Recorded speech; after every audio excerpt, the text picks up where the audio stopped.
নিরাপত্তা শঙ্কায় ভারতের মাটিতে টি-20 বিশ্বকাপ খেলতে রাজি হয়নি বাংলাদেশ। আইসিসি সেটা সমাধানও করেনি।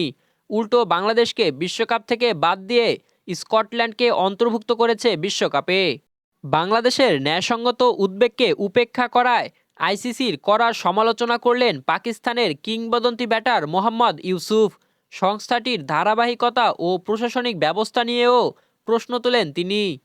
সোশ্যাল মিডিয়ার এক পোস্টে ইউসুফ লেখেন, New Zealand, Australia, Scotland, Nepal, Netherlands, Irelands, Namibia, Zimbabwe, Sri Lanka ও আফগানিস্তানের মিলিত ক্রিকেট দর্শক সংখ্যার প্রায় সমান দর্শক রয়েছে বাংলাদেশের একারই।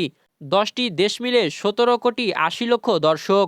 অন্যদিকে বাংলাদেশের একারই রয়েছে 17,60,00,000 দর্শক।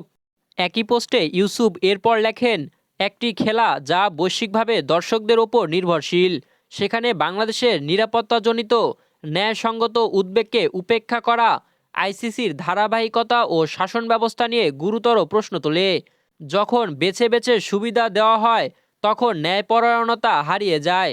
ক্রিকেটকে প্রভাব নয়, নীতি অনুযায়ী পরিচালনা করতে হবে। বাংলাদেশের দাবিকে শুরু থেকে সমর্থন দিয়ে আসছে পাকিস্তান। আইসিসিতে বাংলাদেশের পক্ষে একমাত্র ভোট দিয়েছে তারাই। বাংলাদেশের সমর্থনে বিশ্বকাপ বয়কটের হুমকিও দিয়ে রেখেছেন পাকিস্তান।